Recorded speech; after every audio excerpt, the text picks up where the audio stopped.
Hi everyone, welcome to my channel. This is Adammichlaw again with Wanderings with Adammichlaw.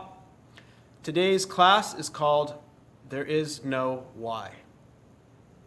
So I'm going to start with a story by Elie Wiesel about something that he saw in the Holocaust. Today's Holocaust Remembrance Day, and we'll see how the story may play out in what I am going to speak about today.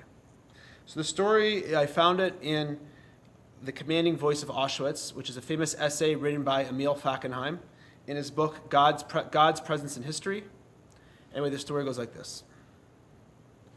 The writer Elie Wiesel tells a story of a small group of Jews who were gathered to pray in a little synagogue in Nazi-occupied Europe.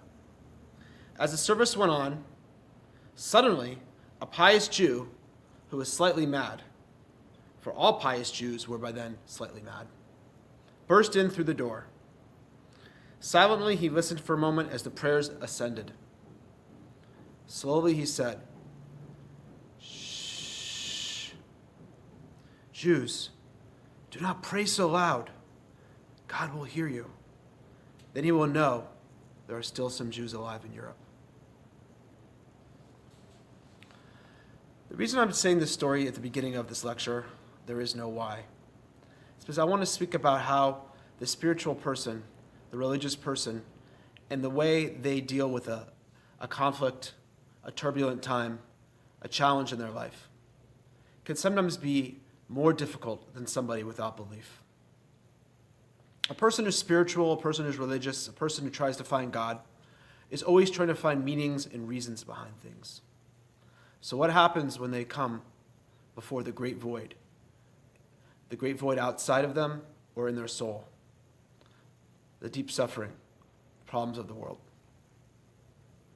There's a famous idea brought by Mordechai Yosef of Ishbitz in his book, The Mei HaShloach, The Living Waters, on the idea found about the priestly tribe that they may not be impure to the dead.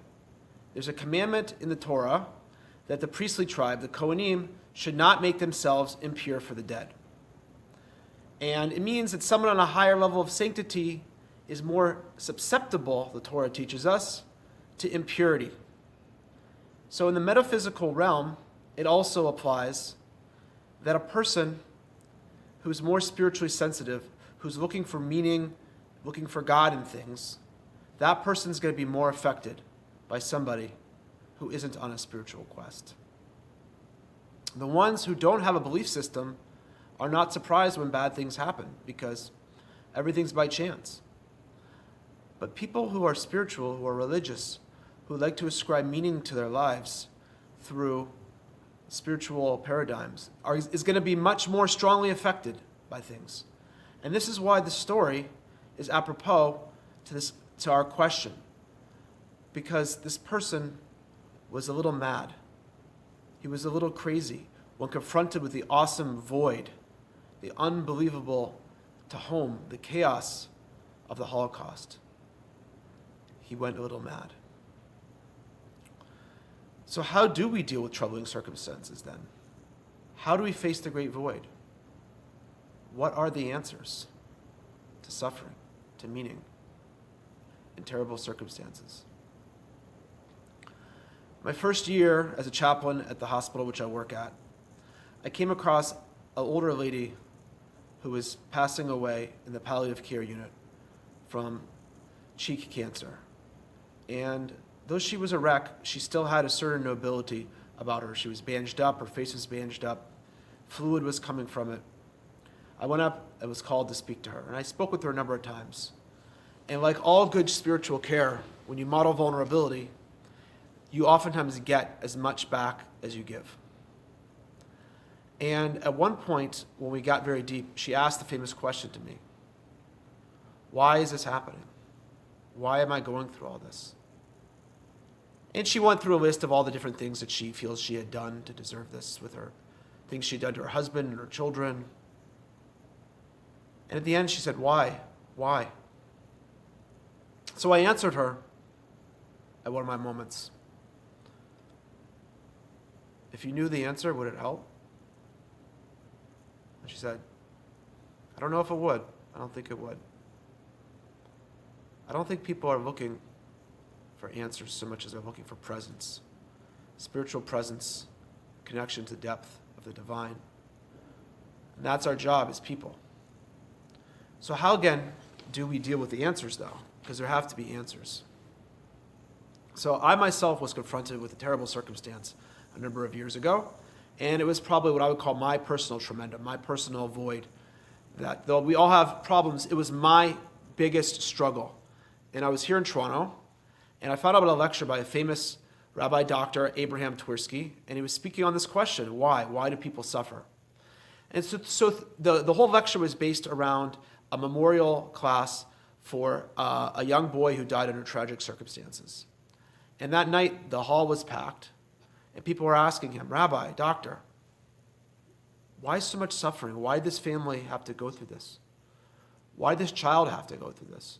And he answered all the questions the same, even when they got to the questions such as, why did the Holocaust have to happen, Rabbi?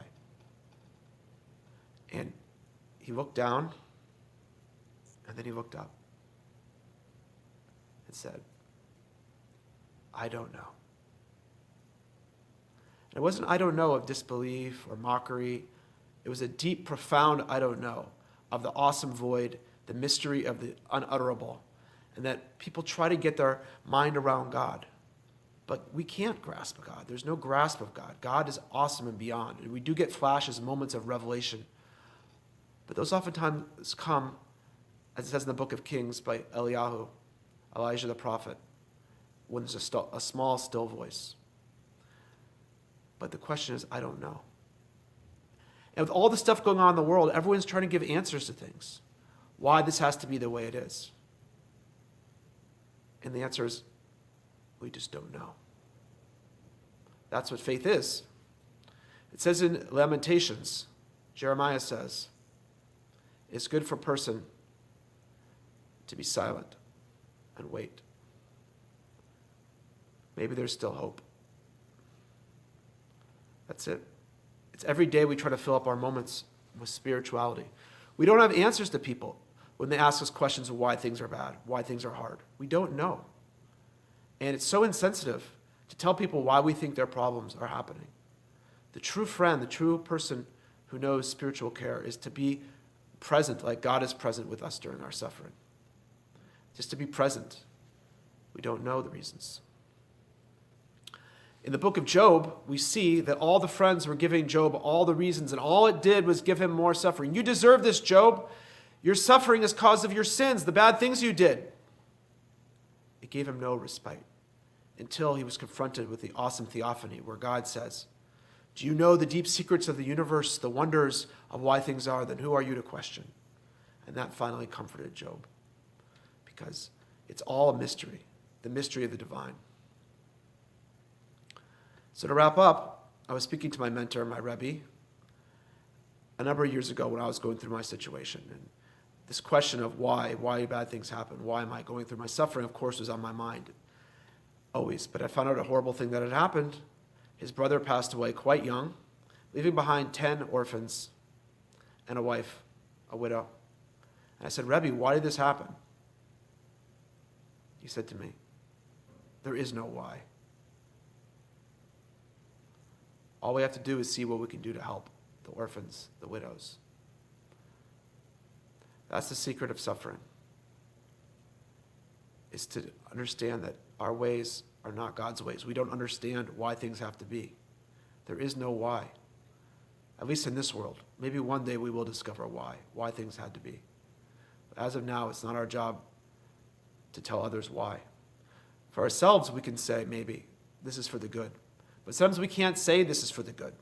Sometimes it's absurd and a fallacy during the Holocaust to say this is for the good. Rather, it's a higher level to be quiet and wait and hope. And maybe we don't understand why things are the way they are. But one day maybe we will, because there is no why. This is Adammichlaw with There Is No Why with Wanderings. If you're interested in more of my content, please like and subscribe. Leave comments below. Always willing to engage, discuss more. I'm available for coaching one-on-one sessions. You can find my links below. Thank you very much. Have a wonderful day. Be safe.